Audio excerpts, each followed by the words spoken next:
Good evening to all of you all. Today we have a couple of very pleasant and important events that are taking place. Before we come to the release of the book, there is the release of the e-journal, which we are going to, it's ready and we're going to release it today, for which I request our chairman of the journal committee and editor, Mr. Anil Sathe, to come here and take charge of that.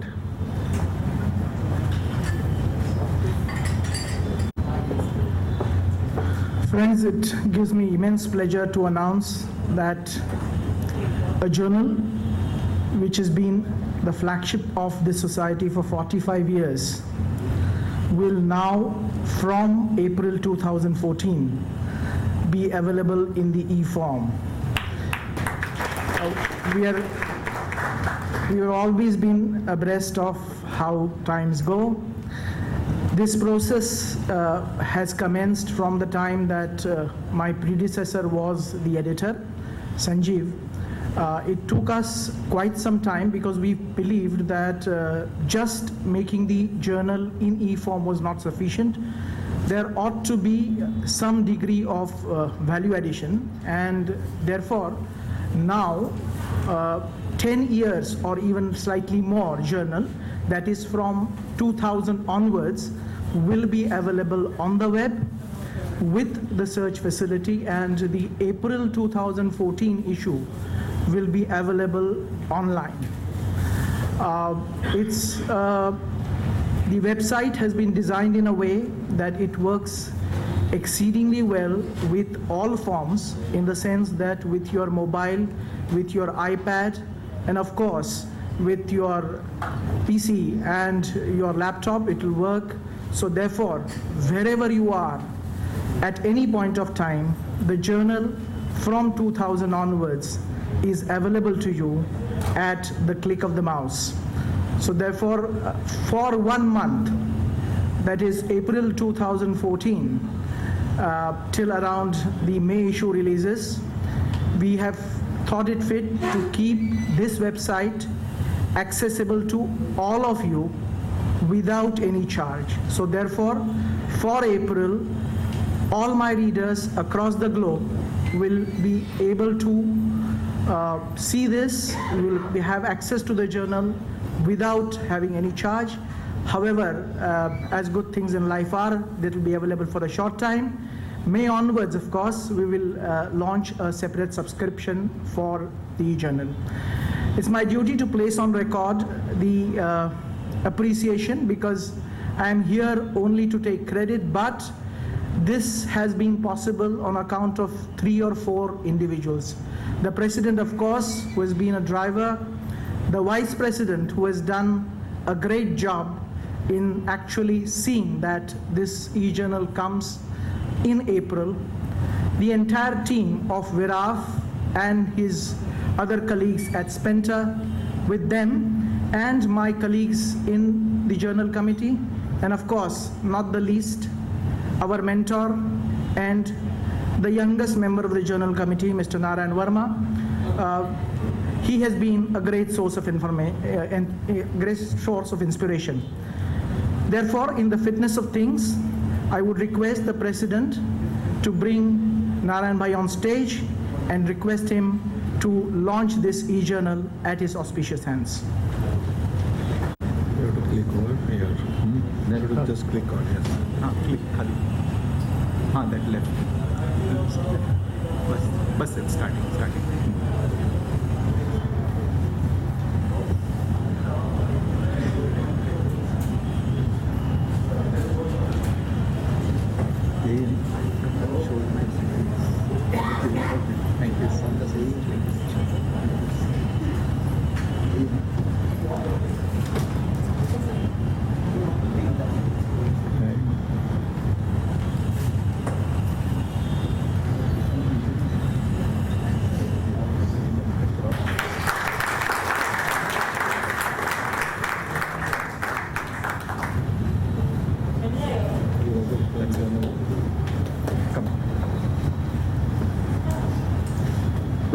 Thank you, Narayan Bhai. There is one small clarification which the Vice President wants me to make, is that for the subscribers of the journal, this e-journal will be available inclusive of the subscription that they have already paid. They'll not pay a separate subscription. A separate e-form will be available only in a month or so. Thank you. Joined Bombay Chartered Accountants Society, my first task was to be a part of the journal committee. So I think nearly half a century is over since I am associated with the journal. After Mr. Argade passed away, I became the publisher of the journal. And I think till I pass away, I will continue to be the publisher. So it's a great pleasure to see that, this kind of an advancement is made in this time when everybody talks of electronic method of working and nobody would like to have a paper economy is getting outdated anymore. So this is a great progress made by Bombay Chartered Accountants Society, and I'm sure you all will be happy at least one month free of charge use of it. Now for the release of the publication, Taxation of Expatriates, may I request the co-chairman of the International Tax Committee, Deepak Shah, to come here and take charge of that, please. Good evening to all of you, dignitaries on the dais, off the dais, and friends. It's a pleasure to be with you on this eventful evening. As Sri Kishore Bhai Karya, Chairman of our International Taxation Committee, is traveling, I am privileged of having been entrusted this pleasant duty to take forward today's release function of book on taxation of expatriates. Friends, as you all know, at BCAS, it's always been endeavor to continuously keep the members, professionals, taxpayers, and students abreast with the latest developments and impart knowledge on continuous basis.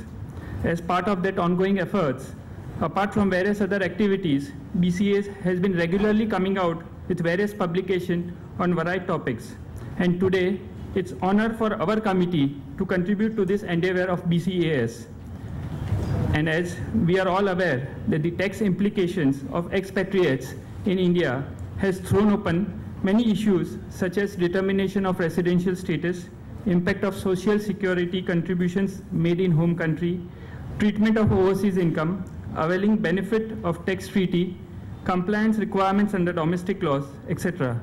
And in such a scenario, the committee felt an imperative need to bring out a publication on this subject and entrusted a task to the dedicated team.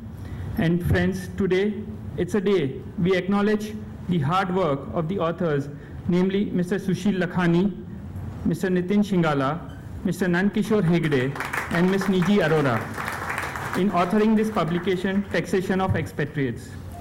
They all have put in substantial efforts, and I would like to convey sincere thanks to all of them on behalf of our entire committee and BCS for devoting their valuable time in bringing out this exhaustive publication.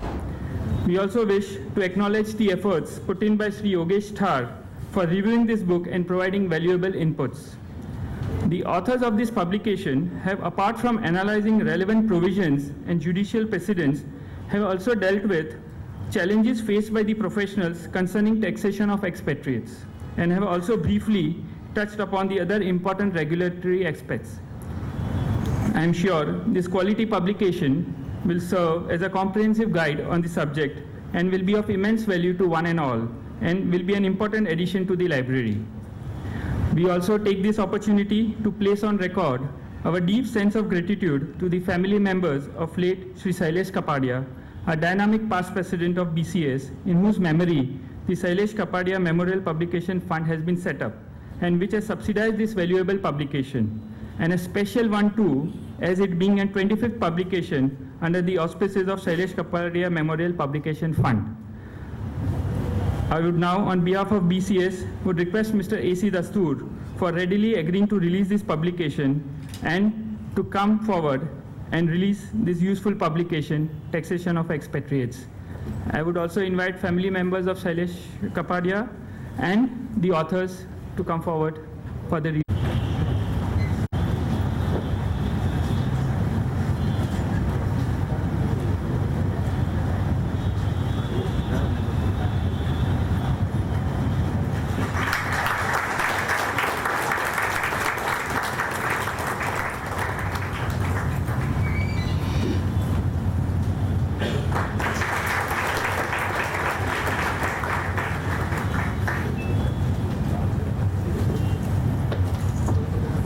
To hand over copies to the authors. Sushil.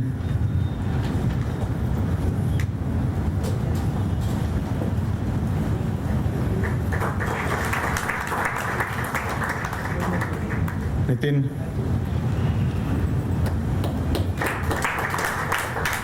Mr. Hegde.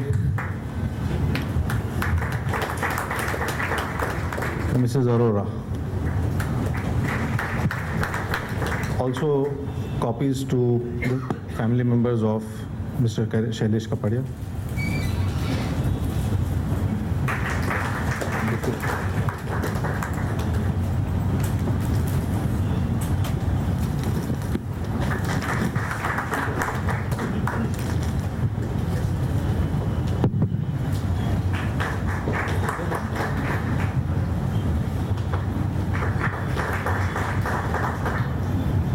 One to Deepak, why don't you hand it back and take it from Swareji?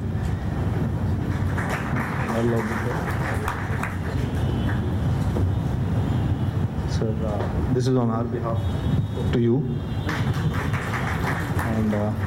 And one to Nausha.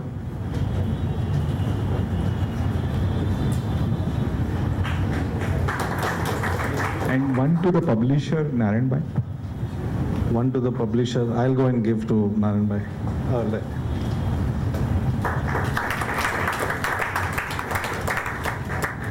Ragni, on behalf of us, all of us, to Soleji.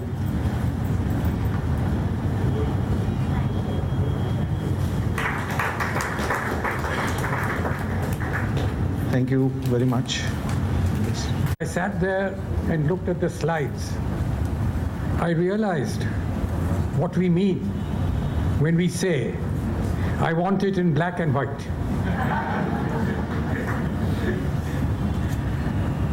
I also realized from what Mr. Verma said that I am in a hopeless minority because he said, no one wants anything in paper today. I must confess, I'm a paper maniac and would like it always in that form. Professionally, seldom does one have the opportunity to interact with the grandfather, the sons, and the grandson. I have had that fortune in interacting with Gordon Bhai, with Shailesh, Rajesh, and Suren. Shailesh was always cheerful, cool, and calm. It wasn't because he didn't realize the problems which were faced. But then, if I may add a fourth C, he was also clear-headed. And he felt that if one gets daunted by the problem, one never overcomes it. And therefore, he took things in his stride. He was the president of the BCA in 1982-83, and seldom have I seen a professional organization so active in the field of education as BCA. The function today is just one example of having brought out, under the auspices of the Trust, the 25th publication, right from 1991. And In a small arithmetical calculation that I made, there were 52 different people, this is subject to audit, 52 different people who have contributed to the 25 publications from time to time. I'm not counting those who have been involved twice or thrice, but just the different persons. This is a great achievement, and I congratulate the society and the trust for choosing topics which are of such great relevance to the profession. I presume if one was to bring out all these publications in 2 or 3 volumes, that would make a detailed commentary on the tax law and the problems which arise. But let me not now stand in the way, because the star of the evening is Mr. Sushil Lakhani and the 3 co-authors who have helped him. Thank you very much.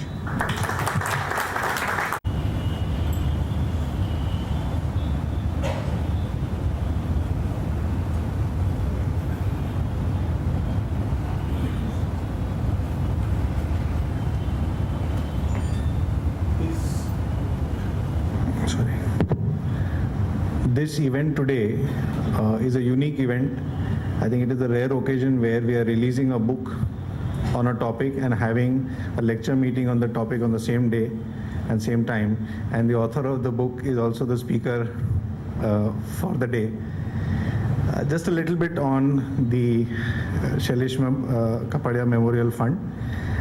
Shailesh was qualified as a chartered accountant in 1974, and after completing his articles, he has done his schooling at Scindia School, Gwalior, and he graduated from Sydenham College. I've had the privilege of working with Rajesh Bhai during the Golden Jubilee year of BCS, and since then I'm a fan of his style of working. I now have the pleasure of working with Sureen, who is an active member of the youth group of the society. Unfortunately, I had no interaction with Shailesh Bhai, but what I understand from many of his well-wishers, particularly the seniors from the profession, Shailesh Bhai enjoyed the confidence of his clients, friends, colleagues. He had a charming personality and was able to achieve most tasks allotted to him. In his short but dynamic professional career, spanning over 14 years, Shailesh Bhai held some very, very important positions. He regularly contributed papers on diverse subjects of professional interest at refresher courses, seminars, conferences organized by the professional bodies. And at Bombay Chartered Society, we are grateful for the family to have set up this fund and conducting, sponsoring these books year after year, 25 books in a row now. I think that itself is something worth. Coming to the lecture today, with the world becoming smaller by the day, India playing a pivotal role in the world business scene, we are seeing a lot of globally mobile employees or expatriates visiting India. When there is income, there is tax. When there is tax, particularly in India, there is confusion. In the context of taxation of expatriates, challenges would arise from the residential status of the expat, determining the income tax obligations, filing their India returns, to drafting and reviewing the employment agreement, and planning by the employer for structuring the movement of its employees in a tax efficient manner. This is a very niche area, a specialized area of practice. Knowledge of various international tax treaties, global affairs, in addition to the familiarity of the Indian tax laws, becomes imperative. And hence, very few people are able to master this very complex subject. One of such professionals is Sushil Lakhani. He is a fellow member of the Institute of Chartered Accountants of India with over 30 years of experience in the field of taxation. He has had a bright academic career. He was a rank holder both in the inter and the final CA. He has vast experience in the field of international taxation and has been involved in advising in structuring a variety of cross-border transactions. He has his own firm by the name of Lakhani and Associates. He has authored a couple of books, tedious on payments of non-residents and foreign companies, as well as the EPS contracts, a monogram. He was appointed in September 2011 as the sole representative of India on the executive board of the International Fiscal Association, Netherlands. He is currently the chairman of the India branch of International Fiscal Association. He is also an active member of Bombay Chartered Accountants Society, Indian Merchant Chambers, and the IFA Western Region chapter. He has been a faculty at various forums, including these BCA. With these words, I'd like you to welcome Sushil for today's lecture. Sushil, all yours. I always forget. Nitin, thank you. For your kind words of introduction. My co-author Nitin, Nandu, Niji, Suren on the dais, and of course my seniors and all my friends here. At the outset, let me thank BCAS for having given me this opportunity to co-author this publication along with a team of very capable professionals. In fact, the book has been written by 3 of them. It's just that only one could make a presentation, so since I had not participated in writing the book, they said, why don't you present it? You at least do some work. So that's where I'm here. When we took up this assignment, I was not told that I will also have to go through this test of presenting it before somebody as renowned and with the caliber of Mr. Dastur. It's like giving an examination. Only then your thesis gets the passing marks. So here I am. And I hope the book proves useful to all of you. We have tried to capture all possible issues which are there, and there are quite a few, believe me. Well, this presentation I have divided into 3 parts, and time permitting, I will try to at least cover all the important aspects of all the 3 parts. Part A would deal with issues connected with an inbound expat, and that's generally the expat that we all understand an expat to be. There are quite a few issues concerning an outbound expat, that is when an Indian goes out for an employment, and there are some typical issues connected with that scenario, and so I've covered that in part B. And part C, I have tried to take other issues like withholding tax and procedures that an expat is required to follow. Well, coming to an inbound expat, the word expat is of course not defined under the income tax law, and what we all commonly understand is he's the guy who is working abroad. He is an employee of a foreign company who gets deputed to India either as an employee of an Indian company or otherwise, and he comes to India for a contract, maybe 6 months, sometimes could spread over to 5 years. Generally it's around 3 years. They do not come here with the intention to become permanent residents of India. And these could be also NRIs who come to India for work. Well, as we know, the Income Tax Act of India, the scope of taxation depends on your residential status.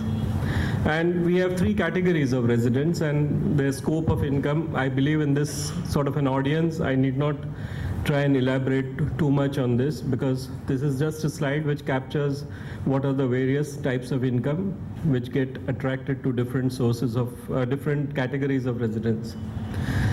Well, assuming that we all know residential status definition in the country, the other dimension which gets added on when an expat comes to India is about the double tax treaties. And in the double tax treaties, there is an Article 4 of the treaties, which deals with resident, the meaning of the word resident. And the treaties do not basically prescribe any test as such, any physical number of days test or any other form of test. What the treaty prescribes is that a resident is a person who is treated as a resident in the domestic law of the country from which he comes. So every country may have different tests of residency. For example, India has a physical presence test. US could have physical presence combined with a citizenship test, and so on and so forth. So whatever be the test, some countries might go by domicile, some countries might go by citizenship, some countries like India go for physical presence. So whatever be that test, the treaty basically prescribes that the person who is treated as a resident, a full resident, not ordinary resident, so to say, in our language or in our Income Tax Act language, would be qualifying as a resident for treaty purposes. And only a resident can access a treaty, and that is why the residential status becomes important. Unless he is a resident of a particular country, he cannot access that treaty with India. Now, there is a very common scenario these days, especially, where a foreigner could be a resident of more than one country. And the treaties basically provide for a tiebreaker test. They have a tiebreaker test in Article 4, which provides some sequential tests to be performed to find out to which country the tie breaks in his favor. Either he becomes a resident of India or he becomes a resident of his country, depending on how this tie breaks. And these are the sequences which it goes through, whether he has a permanent home, in which country does he have a permanent home, assuming he has a home in both countries, then where are his center of vital interest, that means his personal and economic relations, and so on, it goes on. Once you examine these tests and you tie break, you determine that he is a resident of a particular country, and accordingly the treaty would come into place. Now, the next aspect which needs to be kept in mind is, before we get into taxation under the treaty, I thought it would be relevant to examine briefly what does our Income Tax Act talk about when it comes to taxation of an expat's remuneration. Now, an expat could be either an employee of an Indian company, that means he gets deputed or seconded to a wholly owned subsidiary or a JV company of a foreign company, or he could come here as an employee of a foreign company. He could be deputed to a permanent establishment or a project office in India of that foreign enterprise. And the tax incidence might be different. If he becomes an employee of an Indian company, and he is posted here, then his remuneration would accrue and arise directly in India, because he comes directly under the ambit of Section 5, and his income from salaries would be clearly taxable in India like any of ours. In this, there is one recent judgment of the Agra Tribunal which may be kept in mind. This was a case where the services were rendered outside India, but the salary was received in India. It was an Indian who got posted outside India. His salary was received or remitted to his NRE account in India, though the services were rendered outside India. As we know, Section 5 has 3 tests. Either the income accrues or arises in India, or is received in India. So when the income is received in India, it becomes taxable in India. And the question arose in this case is whether this receipt in his NRE account would constitute a receipt and would be taxable though the services were not rendered in India.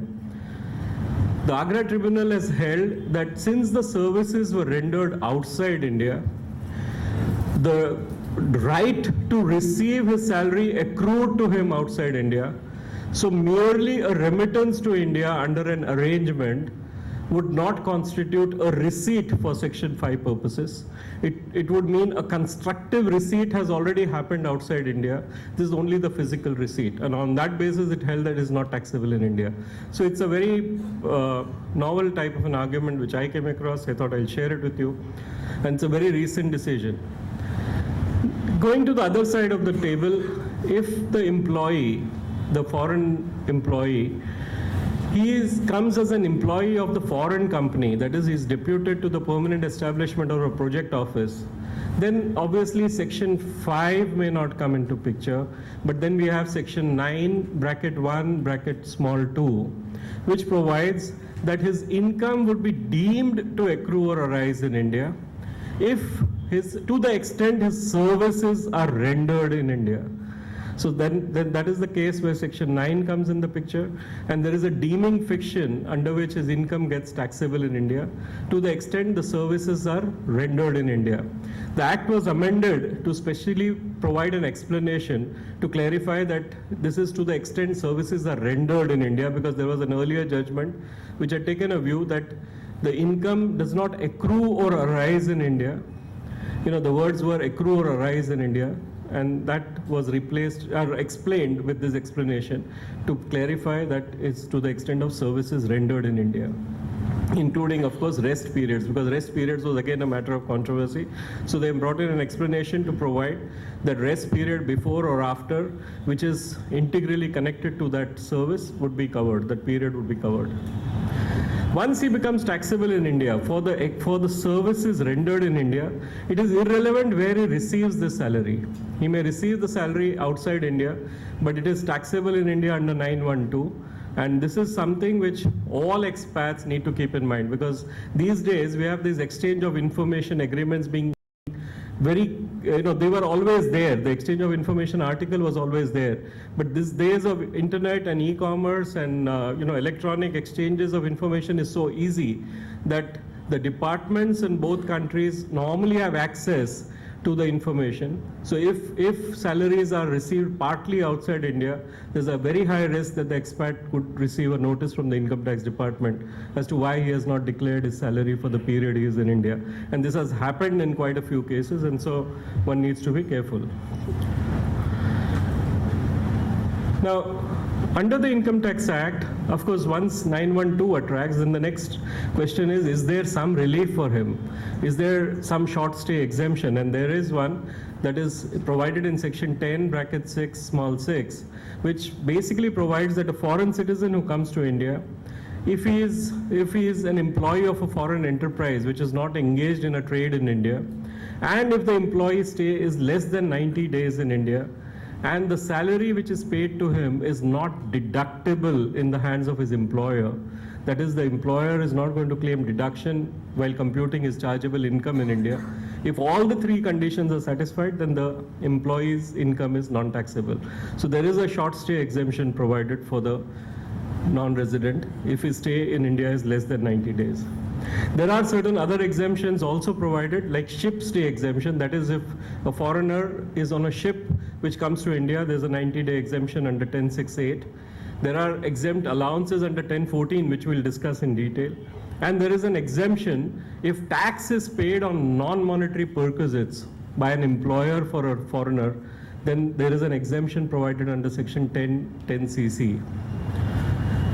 So that, friends, was in a very nutshell, the taxability under the Income Tax Act. Now we proceed to taxability under the treaty. Well, when you go to a treaty, as I said, first step would be to access the correct treaty, and for that the residential status needs to be cleared, and that's what we first discussed. Once you have identified the treaty applicable to the foreigner, generally the Article 15 of a treaty would be the relevant article to look at for employment income. The article is titled Dependent Personal Services Article.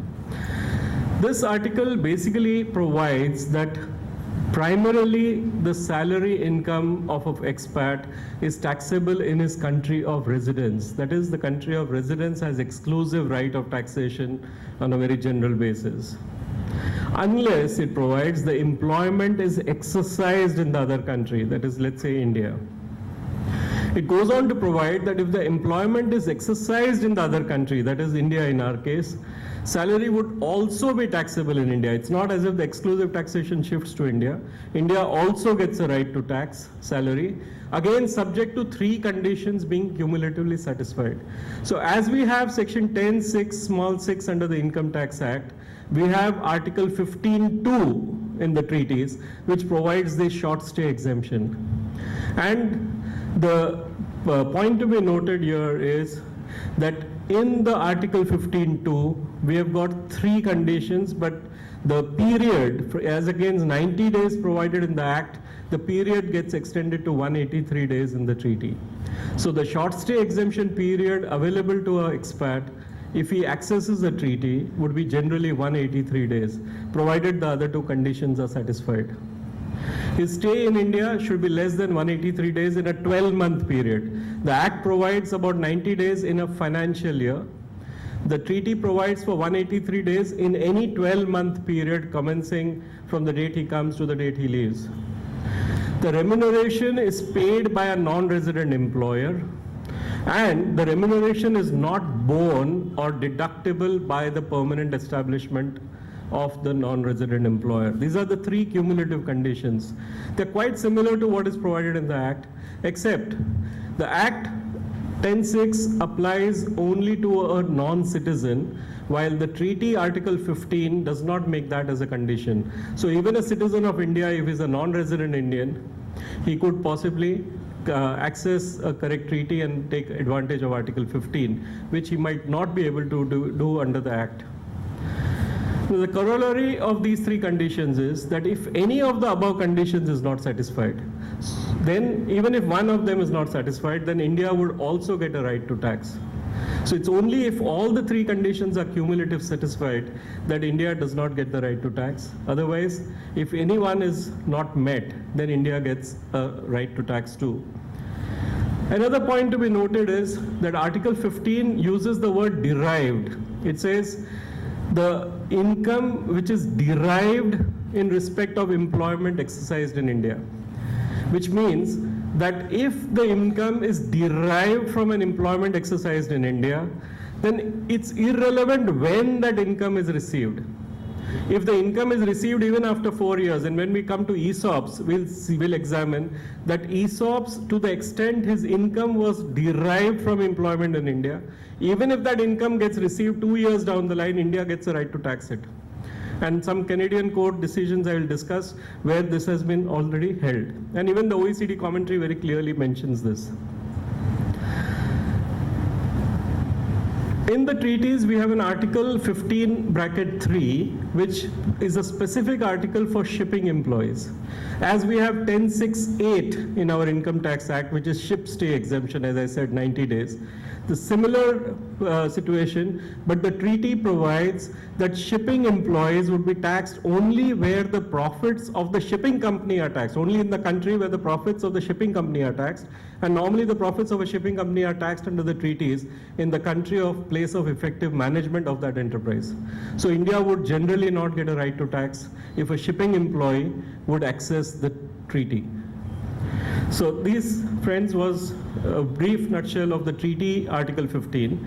And now we get into examining the various key terms used in the treaty. This is Article 15. We'll try to examine what are the various key terms and what are the controversies which arise with these terms in the treaty. Now, before we get to the terms, it's important to understand what are the alternate employment arrangements which generally are being followed by expats when they get posted to India. I've come across 3 types of arrangements, and I'm sure there could be more which I'm not aware of. The first one we normally refer to as secondment. That is, a non-resident expat gets seconded to an Indian company. And, in real practice, I found that we use the word secondment, deputation interchangeably. But when I went through some literature, the way I found the meanings was that a secondment means he remains employee of the foreign company. He does not become an employee of the Indian company. He gets seconded for a temporary period to India. He continues as an employee of the foreign employer, and he comes to India and renders his services. His services are just temporarily transferred without his employment getting transferred.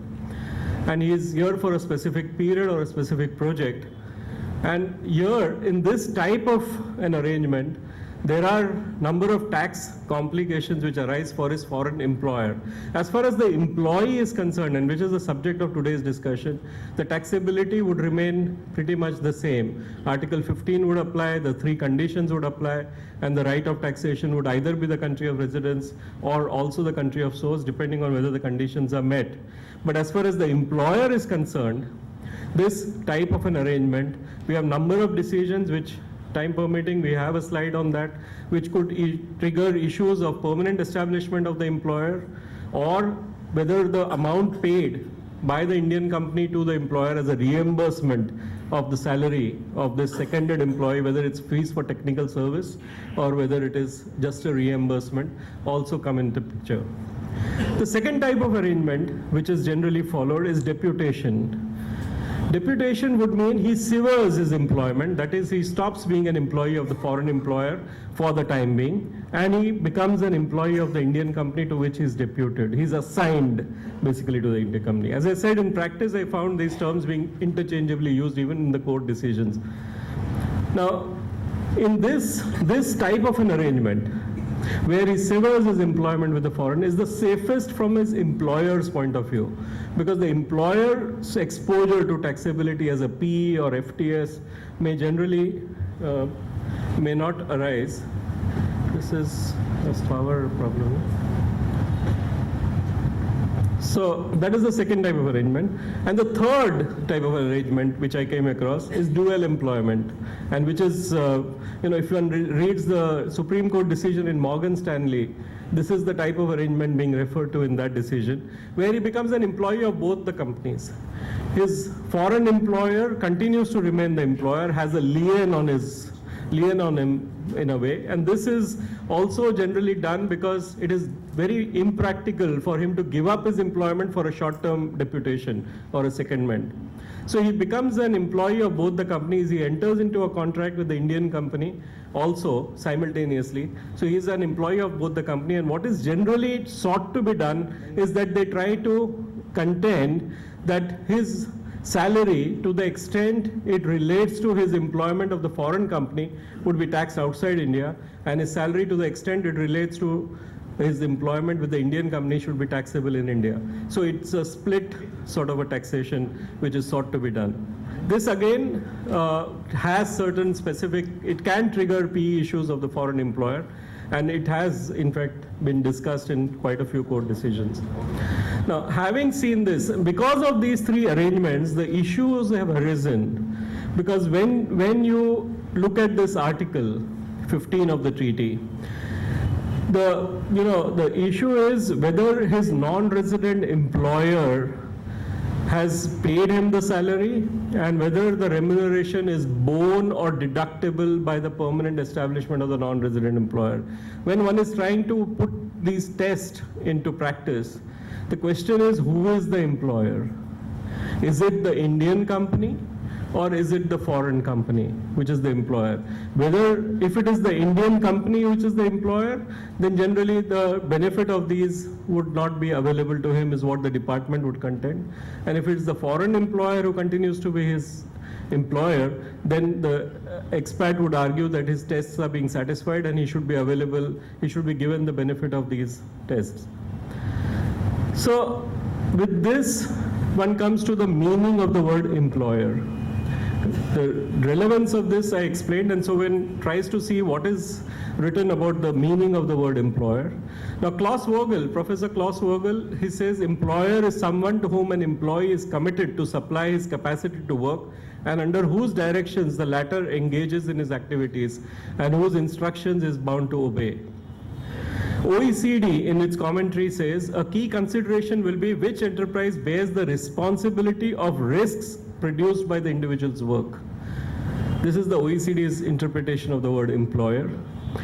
It also goes on, if you go to the commentary on Article 15, there are almost 15 paragraphs, sub-paragraphs of paragraph 8, which give almost 6 examples to find out who is the employer.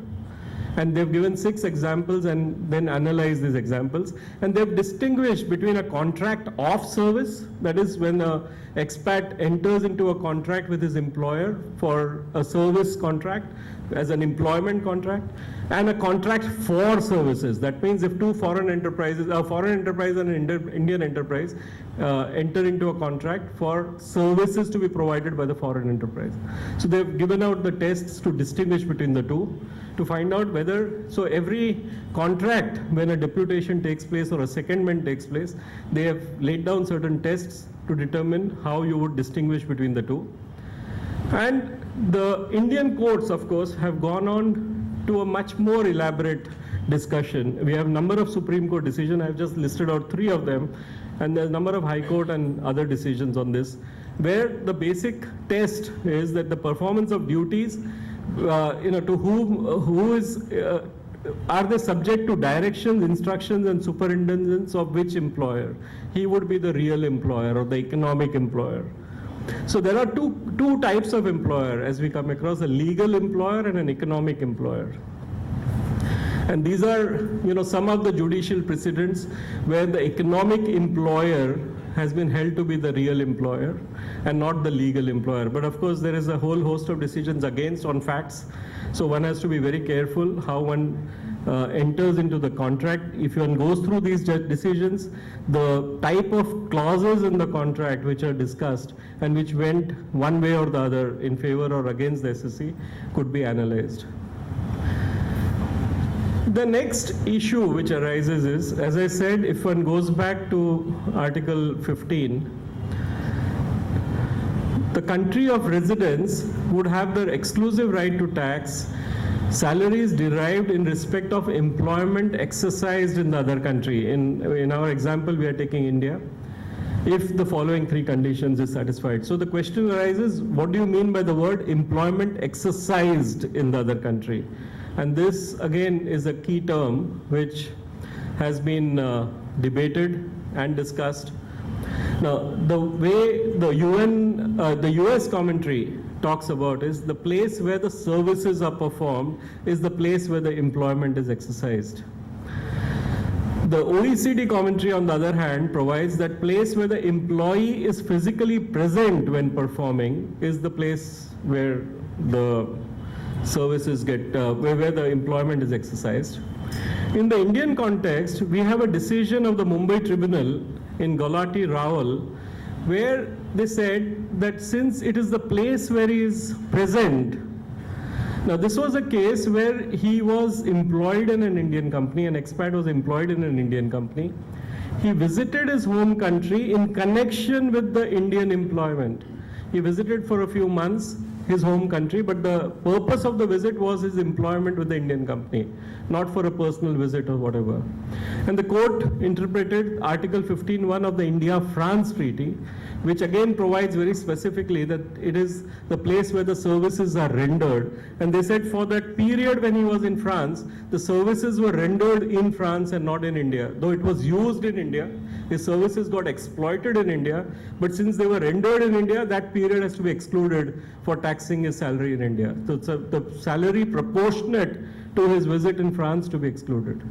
So you will have to look at the treaty specific wordings also. Like India-France has a very specific wording which is much different from the commentary or the model wordings, and in that context this decision came. The time or place of payment of salary and the place where the results are exploited are irrelevant as per the normal model article. And the Canadian court case, I wanted to explain this. There was a pilot whose case was involved. This pilot used to fly out of Canada and into Canada every second day. He was on a flight. And the question was, in which country was his employment exercised? That is what the courts were determining. The court said that for his outbound journey from Canada, it would be 41%. And for his inbound journey, it would be 38%. And they said, how? And they said, because of the average airspeed. So they used a formula based on average airspeed to determine a percentage, and a different percentage of his employment was exercised when he was going out, and a very different percentage when he comes in.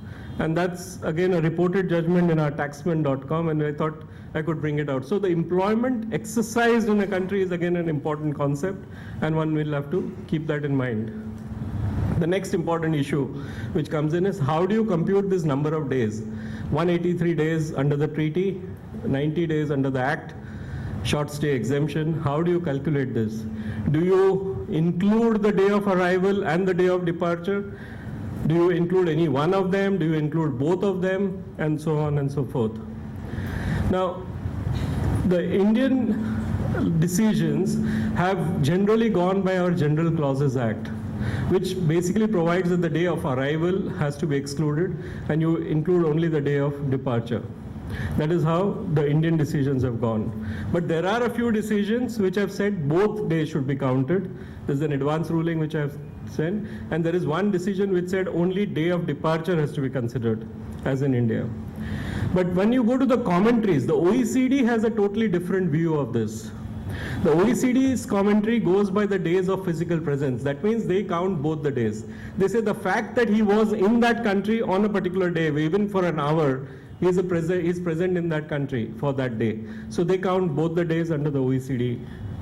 And they also have clarified that all other days spent inside the state of activity, such as a Saturday and a Sunday, national holidays, holidays before, during, and after the activity, short breaks, that is training, strikes, lockouts, delays, days of sickness or death, or sickness and death or sickness in the family. All of those days have to be counted. They only made one exception. That is, if there is a sickness of this employee to such an extent that he wants to go out, but he's just not capable of traveling, and that is why he remains there, those days could be excluded, they said. But otherwise, a normal course, every day that he's present in that country to be taken into account.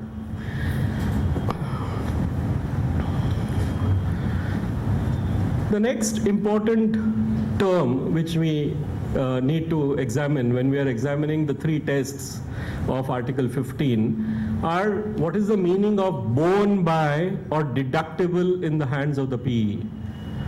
You know, whether that salary which is paid to him, whether it is borne by the PE or deductible in the hands of the PE. Before we come to the issue, let me just explain that this is a case of an expat deputed to India. Generally, his salary would be paid by his head office outside India. Even if he is deputed to an Indian joint venture, it is found that the foreign company would continue to pay his salary in his home country, though the employee is taxable in India, but his salary gets paid there. And sometimes part of the salary gets cross-charged to the Indian company or the PE. Sometimes no part of it is charged. And so the question arises as to what is the meaning of borne by or deductible by the PE. Because the foreign company might have paid, they may have a PE in India, they may not have a PE in India, they may have a joint venture in India, they may have charged the joint venture or the PE, or they may not have charged the joint venture or the PE. Or even if they have charged the joint venture or the PE, the PE or the joint venture might decide not to claim deduction for it. So whether in all of these situations, whether the test is met is the issue. Before we go to the decisions, let's see what OECD and Professor Klaus Vogel have to say on this. They have said that this is an economic concept rather than an accounting concept. Remuneration which has a direct and proximate relation with the permanent establishment and which is attributable to the permanent establishment should be considered as borne by the PE. The emphasis should be on deductibility and not on actual deduction. In fact, some of our treaties, I've given some examples, use the word deductible.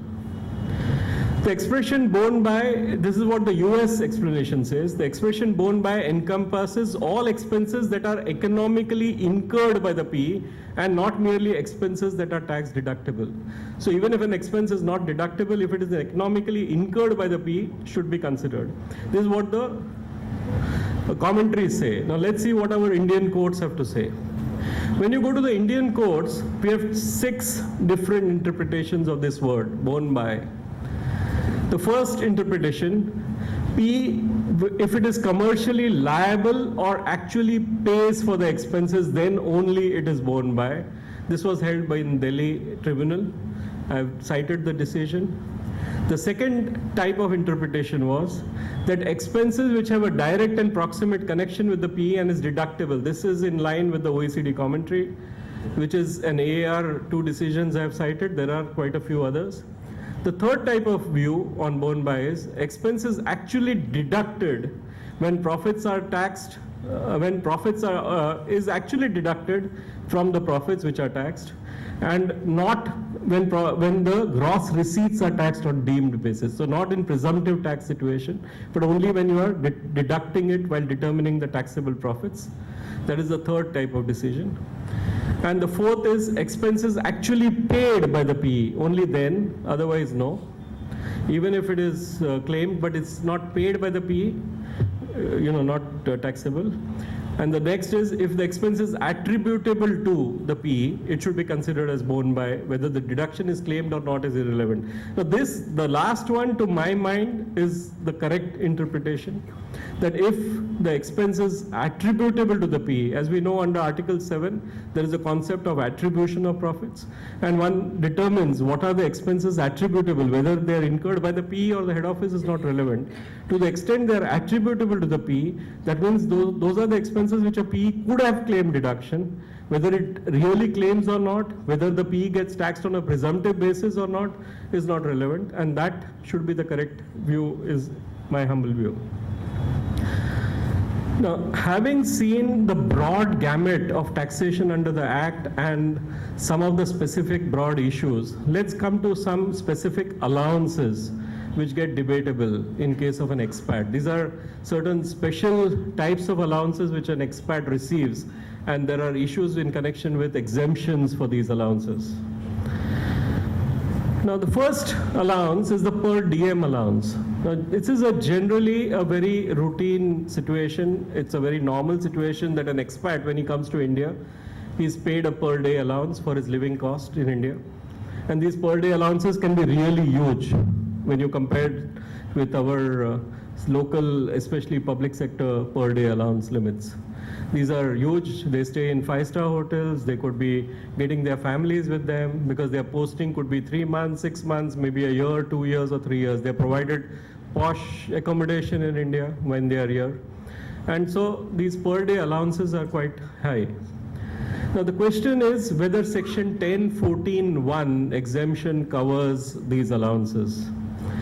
Before we go to the court decisions again, let us see what 1014(1) provides. They say that an exempt allowance would be one which must be granted to meet expenses in the performance of duties of an office. The allowance is granted to an employee on tour or transfer, and these are the key words. The expat's contention is that I am on a tour when I am here, and so I should get this exemption. The allowance is granted to meet ordinary daily charges. The said charges are incurred on account of absence from his normal place of duty, and the exemption is available only to the extent to which the expense is actually incurred by him. Right? The allowance must be granted as a reimbursement rather than as a personal advantage. It should be to the extent of actuals and nothing more. And this issue is relevant for both inbound and outbound, because even when, let's say, TCS sends its employees for a project to US, they give them a living allowance. And that living allowance is received by them in the US, but their salary is continued to receive in India. And the question is whether 1014(1) is available to them or not. Now, before we further go, there are 3 landmark Supreme Court judgments which had laid down tests as to when reimbursements of monies would be not a perquisite. And these are the 3 decisions. One was, of course, Gujarat High Court, and the other 2 was Supreme Court, and which have basically laid down the test as to when daily allowances and to what tests they would have to satisfy to be not perquisite. Of course, the definition of income under the Income Tax Act was amended retrospectively to provide that any allowances received would be firstly income, and then one has to see whether 1014(1) applies. Now, there is 2 or 3 recent decisions which may need to be noted. The AR and Hindustan Power Plus held that living expenses, furnished house, airfare, and per diem for the rest period, home travel, car, all are exempt in the hands of an expat under 1014(1). They have gone on to examine 1014(1), gone on to examine these 3 Supreme Court decisions, and said that these allowances would be, and in these cases the allowances amounts were quite high, and the expat was also entitled to a rest period and a recuperation period, and he was given an airfare for that. He was given 2 airfares to go home and come back during a year, and all of those were considered as exempt. Then we have the Calcutta Tribunal decision in Saptarshi Ghosh, which says employees should be considered to be on tour, where the employees were sent on deputation by TCS Limited, an Indian company, to USA, as they are not transferred to USA. Further, the period of deputation or the fact that the family accompanies during the deputation does not alter the position, even if they are sent for more than 12 months. So on this basis, 1014 was applied and their living allowances were exempt. The question arises, which as of today I could not find an answer, when an employee's employment is transferred from one company to another within the same group, and which happens all the time, because there are groups which have number of companies within the group, and an employee it gets shifted from one employee to another in the same group. Whether he could also try to say I'm on transfer and I get a major allowance for my transfer, and maybe whether 1014 would apply. To my mind, it should, because these are two separate entities, though within the same group, and if the facts are such where there would be an allowance, genuine allowance for transfer, I don't see why he should not be able to claim it. The next important issue which arises with non-residents or the expats is this hypothetical tax. Before we get into the judicial analysis of it, let's understand this issue. It's a very interesting issue. Now, I've given you an example that employee is drawing a salary of, let's say, 10,000 per month, USD 10,000, and in his home country, his tax rate is 35%. So he nets 78,000 salary in a year.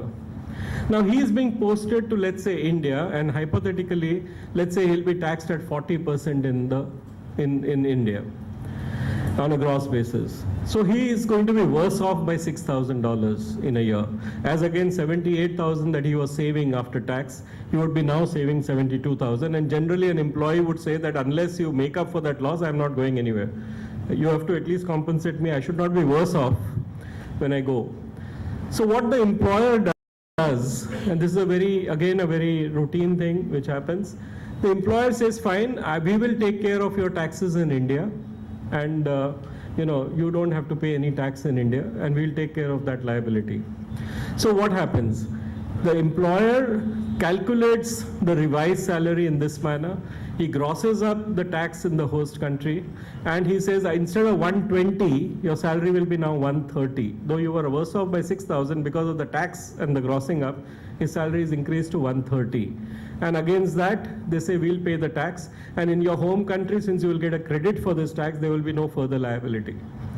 Now, the issue, what is the issue? When he files his return, the employer, of course, files his return in India, and the employer computes his taxable income of the employee in this manner. Gross salary 130,000, less hypothetical tax, he claims deduction under section 10(10)(c)(c), 42,000, and says taxable salary in India is 88,000. That is, he claims a deduction for the tax which was payable in the home country. That is the deduction claimed in India, and the taxable salary shown is 88,000. Now the question arises whether this deduction is justified, whether 10(10)(c)(c). Now what does 10(10)(c)(c) provide? 10(10)(c)(c) provides that if an employer opts to pay tax of his employee on non-monetary perquisites, then such tax is exempt in the hands of the employee. That is what the section provides. So this deduction has been unanimously held as deductible in the Indian decisions. I have not come across any decision which went against. The latest one is Yoshio Kyobo of Delhi High Court, and there is of course one of Bombay High Court, and a number of decisions where they have taken a view unanimously that such a deduction is permitted because this hypo tax never accrued to the SSC and it is deductible. They have followed E.D. Sassoon's decision of the Supreme Court for the purpose of meaning of the word accrued and come to this conclusion. Another interesting issue. Normally an expat would continue to have to pay social security contributions in his home country. Even when he is posted to India, since he is a citizen of that country, since he was an employee in that country, he has a number of liabilities in that country. And as you all know, in foreign countries, it's the social security which really covers them for future, and they happily pay it, unlike in India, where we grudge paying it because we don't get maybe commensurate benefits from the government. But the question is whether the social security contributions which an expat continues to make in his country while he is in India, whether those are taxable in India, because those contributions are generally made by his employer, and whether this would have to be added as part of his salary taxable in India. Or is it a case of diversion of income by overriding title? Whether it can be said that this is not his income because this gets diverted at source by overriding title of that government and so is not taxable in India. And there are, for all social security contributions which are mandatory in nature, after examining the nature of the contribution, all of these decisions have come to the conclusion that these were mandatory in nature, and I'm going to have a slide which analyzes what are the conditions which are to be satisfied before we can say it is non-taxable or it gets diverted by overriding title. And in case of voluntary contributions, the courts have held it to be taxable. Now, what are the conditions which the courts considered for coming to the conclusion that there is a diversion by overriding title? And this is the whole list. In interest of time, I'm not going to go through it. The slides are, I'm sure, going to be circulated to you. And basically, it has to be compulsory, mandatory. The employer should be authorized to deduct these contributions from the monthly remuneration payable to the employee, etc., etc. And if all these conditions are satisfied, the courts have gone ahead and held that these are not taxable in India. Then comes the question of employer's contribution to pension. So if the foreign employer continues to contribute to the pension fund of the employee when he is posted to India, whether that contribution would be taxable in India. As we know, under our Income Tax Act, only contributions to recognized provident funds and approved superannuation funds and approved gratuity funds, and so these are not approved funds. These are not recognized funds under the Income Tax Act of India. So whether these contributions would be taxable in India. And the courts have again held that these are not taxable in India because there is no right vesting in the employee on the day of these contributions. The rights would vest when he retires. There is nothing which he is going to get immediately in his hand. And so, not now, only when the contribution would be taxed only at the time of receipt of the remuneration, and that too subject to the treaty in force at that time. So there again, the expats would not be taxed. A very recent decision which I thought is Yoshio Kobo also went into a number of other aspects. This is Delhi High Court. It says payment of medical insurance by the employer to the expat employee is also not a perquisite, because again the employee does not get a vested right in that insurance. He will get a benefit only in a contingency, and so it cannot be taxed. So payment of medical insurance premium of an expat claimed and allowed by the Delhi High Court. Payment by the employer of tax consultants fees, and this is good news to all of us, for filing the expat's returns, not perquisite. As it was done, it was not to be borne by it was to be borne by the employer and not the employee, and so held not a perquisite in his hand and allowed by the Delhi High Court. Again, in this case, the employer paid his taxes in India, but the refund of the tax went to the employee because the SSE was the employee. And the question was that the refund of tax received from the department, whether the expat is liable to tax at the time of refund, they said, sorry, it is not taxable because he received the refund. Maybe it's a loan between the two of them. He may have to repay it back to the employer. So it's not, the character is not income, and so it's not taxable. So I thought, so these, friends, were the specific allowances. There's one more, ESOPs. Now, ESOPs, as we know from 2010-11 assessment year, are taxable only when as salary, under the head salary at the time of allotment of the shares, and at the head capital gains when the employee sells the shares. Now, the question was ESOPs which are received by an expat. The first question was ESOPs to employees of an Indian subsidiary of a foreign parent, whether they get covered as taxable in India. And the answer was in Microsoft, yes. Then whether the entire value of ESOP received or the ESOP benefit received by an expat, is it taxable in India? And here, the OECD commentary goes at length. It has in fact an entire chapter in the commentary on Article 15 to deal with ESOPs. And they have also said that it's only to the extent it relates to his employment in India And to the extent that gain or the ESOP benefit is, one has to examine the scheme of the ESOP in detail.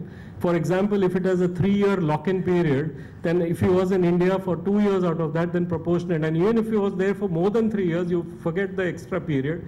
You just limit it to 3 years because his right would have vested at the end of 3 years. So OECD has gone on and explained the entire concept in detail. And the courts in India have also held that only to the extent it relates to his employment in India, it would be taxable in India. The Canadian court, I've given you this decision, where the ESOP benefit was received after that employee got shifted to another country. He was in Canada for a certain time, he was shifted to another country and he got the benefit thereafter. But the Canadian court held that the extent it relates to his employment in Canada continues to remain taxable in Canada, and he'll have to pay taxes in Canada and not the other country. And that is how this was held. So that, friends, briefly was about the inbound expat. Let's look at some issues connected with the outbound expat. Now, outbound expat, very quickly, as we know, under the definition of resident, we have an exclusion that a person, an Indian person or a citizen of India, if he leaves India for the purpose of employment, then the period of his stay in India, under the test of 365 days, that is 60 days or more in a financial year plus 365 days or more in the preceding 4 years, that 60 days gets extended to 182 days for in case of a person or an Indian citizen who leaves India for the purpose of employment. Now, in this connection, there are a few decisions which could be noted as to what is the exact meaning of the word leaving India for the purpose of employment outside India. The department contended that this would mean that he should be unemployed before he took up an employment outside India. Only then this benefit would be available for an Indian citizen who leaves India for the purpose of employment. And in the case of British Gas, the AR has clearly held that the requirement of that explanation is not leaving India for employment, but leaving India for the purposes of employment. So he need not have been unemployed earlier. Even if he was employed earlier, it doesn't matter. The explanation is still available to him. They also went on to clarify in Bangalore Tribunal that an individual who leaves India on deputation is also covered by the explanation. And an employment outside India refers to posting outside India, whether it's permanent or temporary, doesn't matter. Merely a foreign tour would not give you the benefit of that clause. An interesting decision which I came across only today in our BCA journal, which has just come on my table today.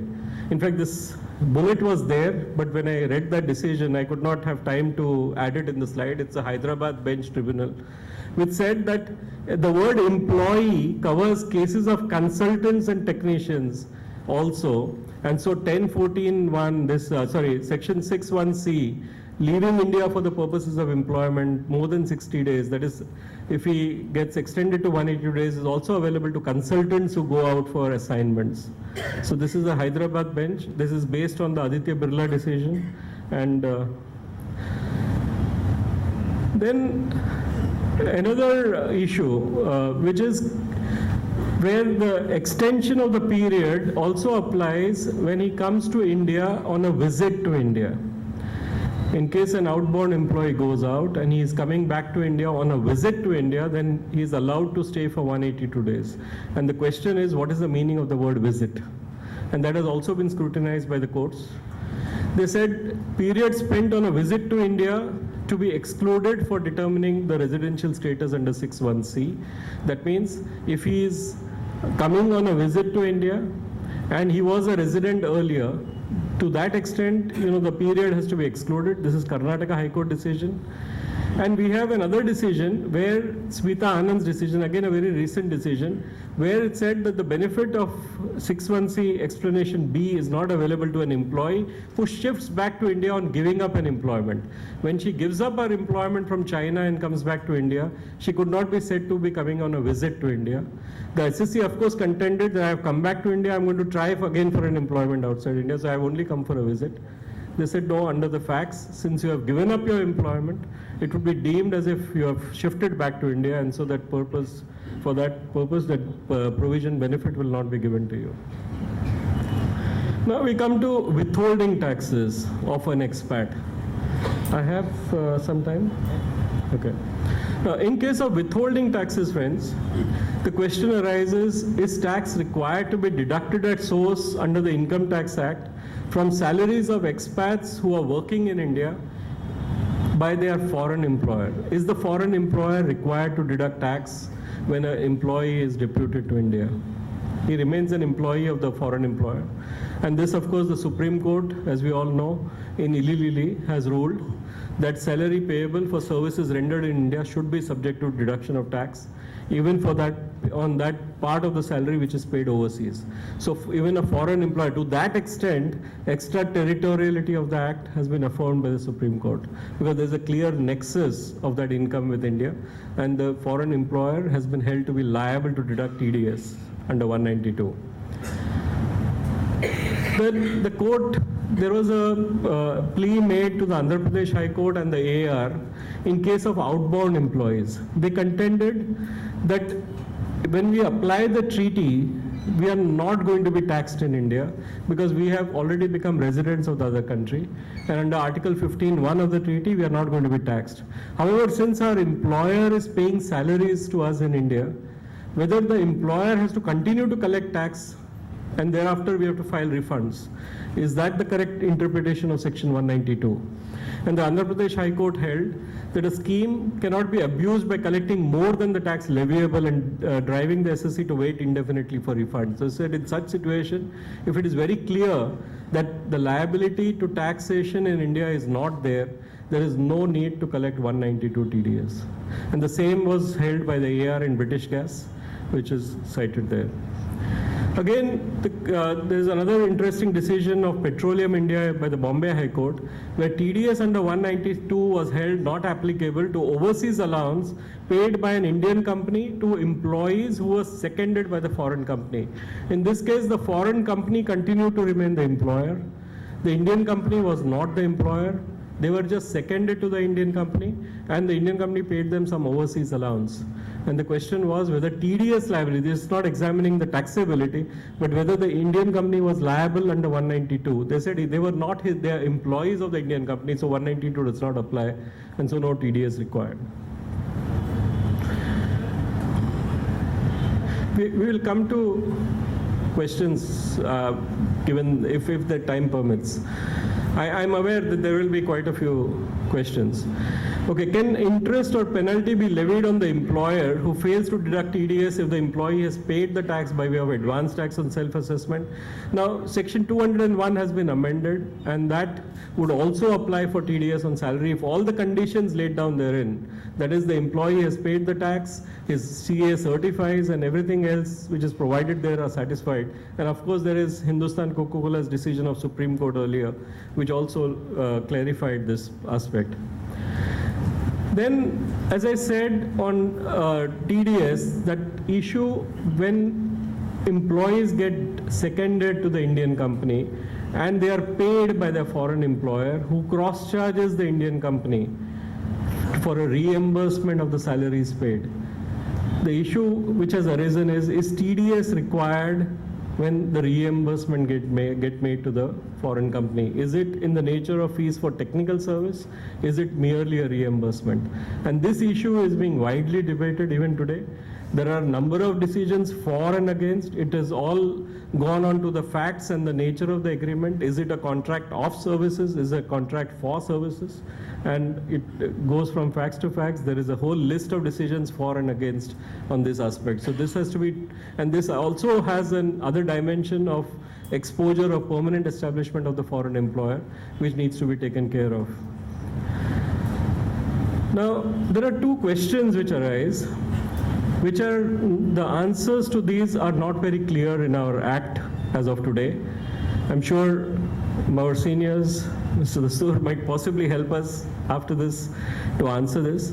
Can the employer consider the relief available to the employee under the relevant treaty while deducting TDS? To my mind, yes, let's say 192 deduction, because when we apply 195, we of course apply a treaty because it is at rates in force, and rates in force covers treaty.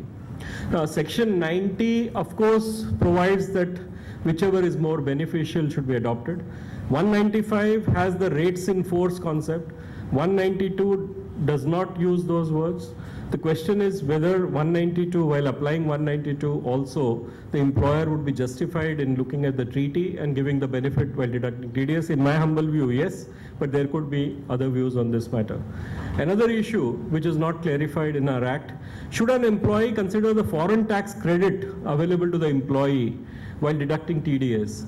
Because all these expats are going to be eligible, or even outbound expats would be eligible to some foreign tax credit in respect of the same income.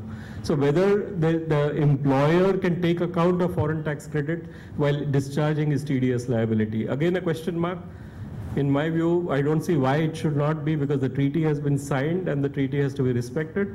But again, that act has nothing to clarify this aspect. Then some other aspects which are relevant to an expat, which I believe all of us know, that for accessing a particular treaty, he has to produce now a tax residency certificate from that country in a prescribed, not in a prescribed format, but he has to get it, and he has to also file a form 10FA and 10FB with his employer. And this is provided under Section 94. It is now 90(4). It is mandatory. Only then an employer could give him benefit of any treaty. This again needs to be noted that our income tax return form has been amended. An expat or even a resident, if he has any foreign assets in outside India, he is supposed to declare it in his return. And so this is again an onerous requirement, which of course applies only to residents. And so when an expat comes to India and he becomes a resident under the Income Tax Act, this provision would apply, and this needs to be kept in mind. Conversion of rate, what is the exchange rate conversion formula provided in the Act and the rules? There are these two rules, one for TDS, one for filing his return, and both provide that if the tax has been deducted at source at the correct rate of exchange, then one need not again adopt the different rate. The other requirements, PAN compulsory, otherwise the TDS requirement is 20%. Of course, in case of salaries, I'm sure the TDS is going to be higher than 20%. Return filing is mandatory. And another aspect, under Section 230, an expat is required to take a tax clearance certificate when he has come for employment to India, and when he wants to leave India, he will be compulsorily required under Section 230 to take a tax clearance certificate from his tax officer. So these friends, wealth tax, of course, are only taxable for wealth located in India, chargeable wealth, and not for assets located outside India in case of non-residents and foreign citizens. With that, friends, I have briefly tried to cover whatever provisions are applicable to an expat. And I thank you all for a very patient hearing.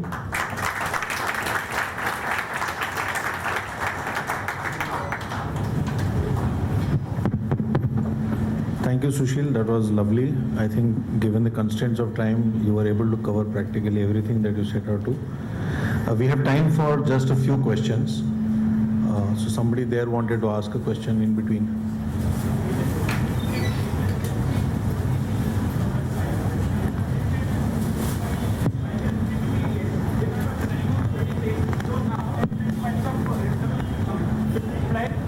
Again, and that would.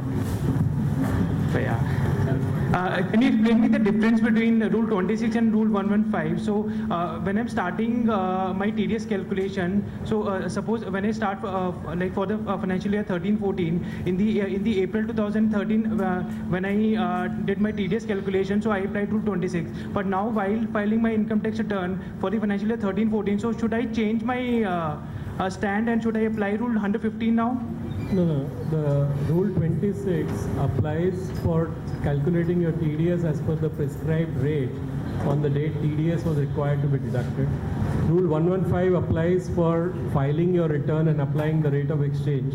But then earlier there was this dichotomy that there could be two different rates of exchange, but now they have provided that the specified date for the purpose of Rule 115 also would mean the date when the TDS was required to be deducted.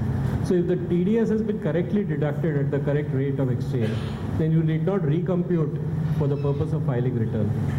I hope I'm clear, but if there is a doubt, I can take it offline after this session, because I think there would be others who might be interested in other questions. Okay, that's fine.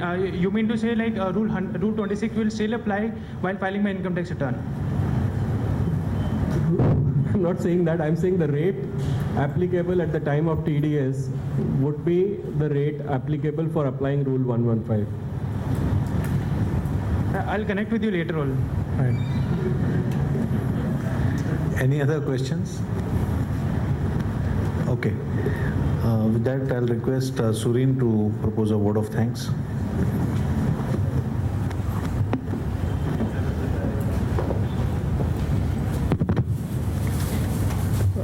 Thank you, Naushad Bhai. Ladies and gentlemen, over the past 1 hour, we have been expertly guided by Sushil Bhai on a very complex topic. He has made a comprehensive presentation. He's covered a vast subject in what I must say is the appointed time given to him was 7:45.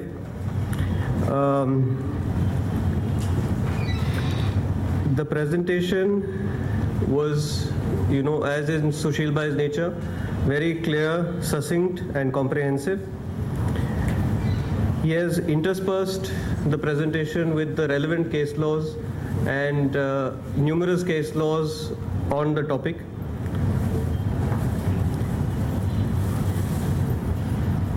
He has covered a myriad of provisions, including domestic law, DTA provisions, provisions relating to the employer as well as the employee, TDS provisions, monetary and non-monetary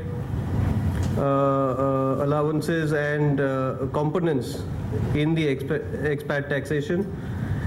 Also, I think the fact that the inbound and the outbound in today's scenario both are equally important and which have been both adequately covered by Sushil Bhai. With this, I'd like to propose a hearty vote of thanks to Sushil Bhai.